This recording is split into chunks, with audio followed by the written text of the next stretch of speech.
I'd like to start by honoring my wife and thanking her for being such a blessing to me. I'd also like to thank everyone for joining us. Now, I was born in Queens, New York, and raised on Long Island. Both of my parents are now retired and living here in the South. I've got two sisters and I'm a middle child, but that's another conversation for another leadership summit sometime in the future. I attended Cornell University and studied industrial and labor relations.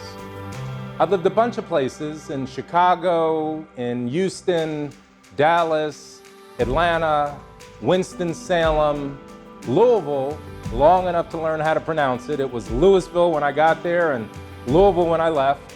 Fort Lauderdale, Atlanta a couple of times, and now Charlotte. And so all that to say, it explains why my accent is so screwed up. Now, among other amazing and well-known companies, I've worked for Pepsi and for Coca-Cola. And you might say that I was lost and then I was found. But don't ask me about the secret formula. I signed a non-disclosure agreement with both companies. I've been married to my wife Tina for 23 years last April, and she is in fact the best thing that ever happened to me. For those of you who've met Tina, you would probably say that I outran my punt coverage. Now, I've got two sons, Tyler, who's 23 next month, who recently graduated from Cornell. Henry version 2.0 was much better than Henry version 1.0. And he's working in Manhattan for the district attorney's office, entering his career in a life of service. And my second son is Taylor, who's a freshman attending Boston College University. I'm humbled and very excited to be with you. My remarks today are centered around Matthew 20:28, which says, "Like the Son of Man, who did not come to be served, but to serve and to give his life as a ransom for many." As Jesus makes his way toward Jerusalem to be executed, the mother of James and John requests that her sons be given a preferred seat next to Jesus in the kingdom of heaven. Both the disciples and their families have become preoccupied with status rather than serving. They've missed the entire point of Jesus' leadership. Jesus tells them plainly that his style of leadership stands in stark contrast to the world's. He teaches that the greatest must be the servant, and that leadership is about adding value, not getting perks. As responsibilities increase, rights decrease. This is the law of addition. As I share my thoughts with you, I'd like to illustrate the importance of listening well, highlight how I arrived at my own commitment to live a purposeful life in pursuit of helping others find their own intersection between passion and purpose. Communicate my commitment to using my blessings to bless others. The fact of the matter is, philanthropy isn't pressure, but it's a privilege. Aim to give more than I receive, and endeavor to leave things and people better than when I found them. I've learned that a legacy isn't what you leave people, it's what you leave in people. Now, here's my story. My testimony and my witness for God and his amazing grace took place in May 1994. Matthew 11:28. "Come to me, all of you who are tired from carrying heavy loads, and I will give you rest." Now, by any measure, I was a very successful C-suite executive, doing incredibly well in my role, revered and celebrated by many. I had just gotten a job offer, perhaps the job offer of a lifetime, with Under Armour. And I had recently celebrated my anniversary with my lovely wife, with many of my friends in New York City, including one of my high school friends, Marvin, who I hadn't seen in about 30 years. Now, unfortunately, Marvin became ill at the celebration, and tragically, he passed away shortly thereafter. Now, a few weeks later, while planning to attend Marvin's funeral, I myself became ill. This was a time for me to rest And to be clear, God sat me down. I endured unbearable pain in my chest, my blood pressure went up, and I was praying for mercy.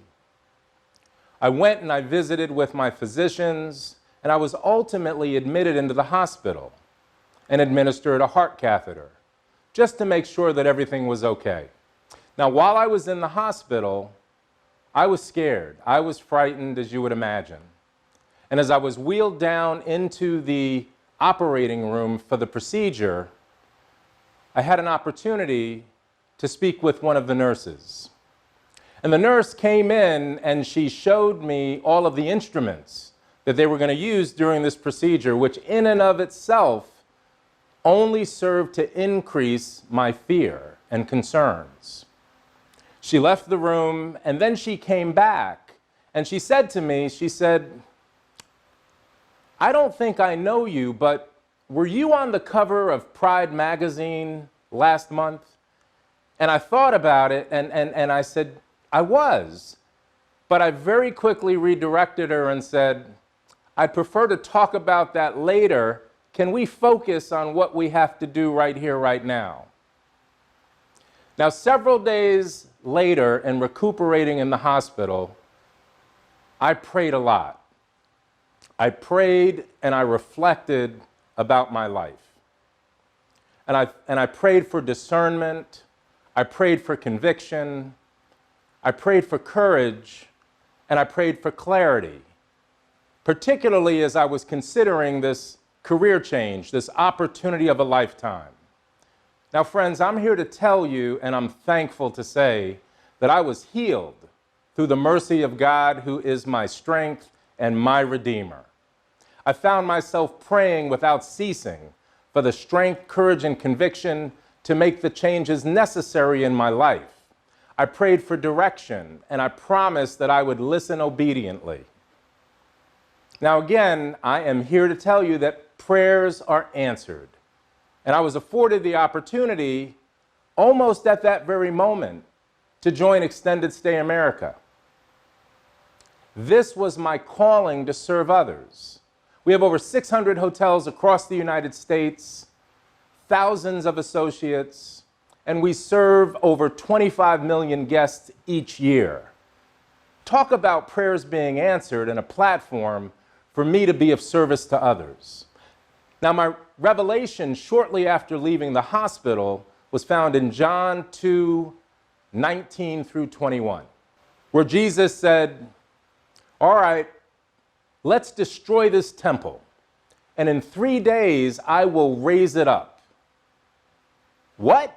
They exclaimed, those that were listening to Jesus and his direction. It's taken 46 years to build this temple, and you can rebuild it in just 3 days?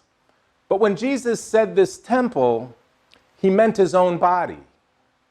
After he was raised from the dead, his disciples remembered he had said this, and they believed both the scriptures and what Jesus has said.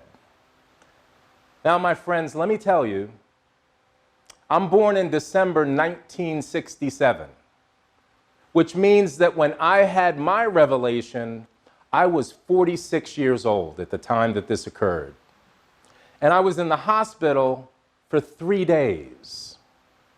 It was clear to me as I was going through this process, and even more so upon reflection, that I was being raised from the dead. Amen. God is amazing and has been amazing in my life. Now, I want to share a few points that I hope you can take away and you can apply in your lives. The first is the reality that angels do exist. And specifically, this is my friend Marvin, who I talked about earlier, who unfortunately and tragically passed away. Marvin was the angel on my shoulder as I was preparing to travel to attend his funeral. He is the one that told me to pause and to seek care and to visit with my physicians because I wasn't feeling well. Also, prayer changes things. Family and self are always more important than career. even if it's a dream job. Again, Under Armour at the time was a dream job. I had 2 teenage sons. Who wouldn't want access to every locker room for every major sport across the country? But the honesty is, it's not what I was supposed to be doing. It's not what I was being called to do. And God sat me down so I could reflect, and I could refocus, and I could ultimately follow His will for me in my life. To that point, listen well. Listen well when spoken to. And when you listen well, and when you hear His message, obedience is a must. Another reminder, a scar is something that tried to hurt you, perhaps even tried to kill you, that didn't. And I would tell you, I have many scars. I still have the scar from my heart catheter. But I have many scars that I've accumulated over the course of my life, each of which tells a story that's not so much rooted in where I've been as it's instructive about where I'm going. I'd also tell you that God isn't done with me yet, and He's not done with you either. When in doubt, give it all up, and specifically give it to God. Have the confidence to walk by faith and not by sight, and understand and be accepting that your goals for yourself may not be God's goals for you. May God bless each of you and protect you always while ordering your steps so that you too will be obedient to His will and rejoice in His favor.